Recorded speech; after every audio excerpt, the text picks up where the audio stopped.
लड़ेंगे क्या? हरियाणा की गलती हमें नहीं दोहरानी है। हरियाणा में जो हारे हैं उन्हें गलती नहीं दोहरानी। और क्योंकि भारतीय जनता पार्टी बहुत ही होशियार पार्टी है, हरियाणा हारी हुई जगह पर उन्होंने सरकार बना ली, इसलिए हम लोगों को सावधान रह करके और अपने वोट को बचा के भी रखना है। क्योंकि बीजेपी के लोग जानते हैं महाराष्ट्र की सरकार अगर नहीं बनी तो दिल्ली की सरकार चली जाएगी। और महाराष्ट्र की सरकार इसलिए नहीं बनेगी क्योंकि महाराष्ट्र में लोग रोजगार और नौकरी करते थे, महाराष्ट्र में लोगों को रोजगार और नौकरी मिलती थी। आज महाराष्ट्र के कारखाने यहाँ से छीन करके गुजरात भेजे जा रहे हैं। जो प्रतिमा लगी थी छत्रपति शिवाजी महाराज को न केवल महाराष्ट्र के लोग बल्कि पूरे देश के लोग उन्हें मानते हैं, पूजते हैं। हमारे उत्तर प्रदेश के लोग भी मानते हैं। सोचिए, उनके स्मारक में, उनकी प्रतिमा में ये घपले कर रहे हैं, तो महाराष्ट्र की जनता ये अपमान कभी स्वीकार नहीं करेगी। महाराष्ट्र की जनता इसको अपना सम्मान का चुनाव भी समझ रही है।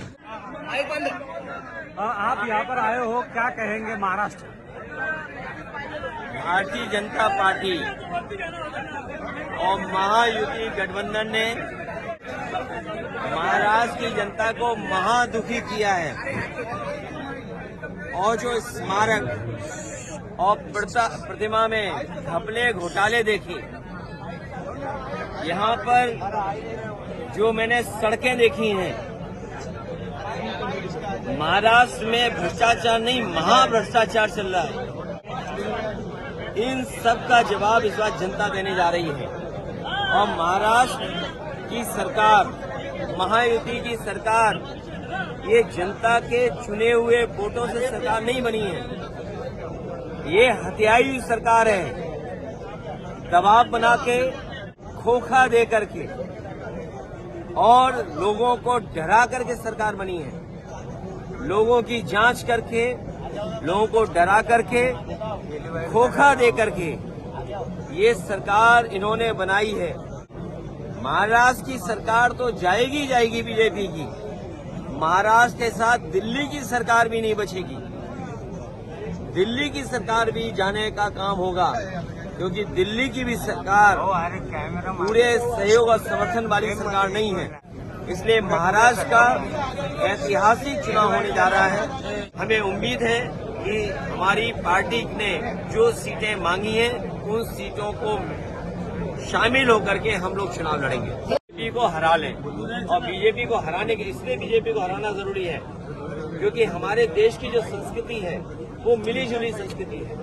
हमने सबको अपनाया है, उन्होंने हमें अपनाया है। जो लोग यहाँ आए, उस भारत भूमि पर जो लोग आए उन्हें अपना लिया। सर दुनिया और मालेगांव और ये जो जगह है महाराष्ट्र, इसी से नारा दिया था क्विट इंडिया। इसी महाराष्ट्र ने बाल गंगाधर तिलक जी ने गांधी जी को बुला करके देश की लड़ाई को आगे बढ़ाने का काम किया। तो महाराष्ट्र का संदेश देश की राजनीति को बदलने वाला संदेश होगा। ये महाराष्ट्र का ऐतिहासिक चुनाव है और हमारे यहाँ पर प्रत्याशी इरशाद भाई हैं। हाँ सर ओबीसी के जनगणना के बारे में विरोधी पक्ष ने सर ओबीसी एनडीए में समाजवादी पार्टी ने 12 सीटें मांगी हैं, 2 विधायक हमारे हैं और हम वो लोग हैं जो कभी कभी कम सीटों पे भी संतुष्ट हो जाते हैं। कम से कम सम्मान की तरह जिस तरीके से समाजवादी लोग यहाँ तैयारी कर रहे हैं, इरशाद हैं। कल हम लोग मालेगांव थे, क्या ऐतिहासिक कार्यक्रम था। बारिश के बाद भी लोग हटे नहीं, गए नहीं। तो ऐसे तमाम सीटें हैं जिनकी जानकारी हमने दे दी। जहां पार्टी मजबूत है उनकी सीटें भी हमने घोषित कर दी। और एक बात मैं बताना चाहता हूं, मुझे तो ये बताया जाता था कि सबसे अच्छी सड़क महाराष्ट्र की है। कल मैं मालेगांव से लेकर के धुलिया आपके शहर तक आया हूं, मैं गड्ढे नहीं गिन पाया। ये टोल इसीलिए लेते हैं, लगता है गड्ढा भरने के लिए, लेकिन उस टोल से गड्ढा नहीं भरा जाता। आपकी जेब से पैसा निकाल करके ये अपनी जेब में रख ले रहे हैं और इसका परिणाम ये है कि सड़कों पे गड्ढे हैं। हमारे यहाँ उत्तर प्रदेश में जो सड़कें बनी हैं उसमें आप हवाई जहाज उतार सकते हैं। और जिस समय समाजवादी लोगों ने सुकोई, मिराज और हरकुलिस सड़क पे उतारा था, उसी समय देश के प्रधानमंत्री जी, देश के सड़क मंत्री ने ये कहा था कि हम ऐसी 30 हाईवे बनाएंगे जिन पर हवाई जहाज उतर सकता है।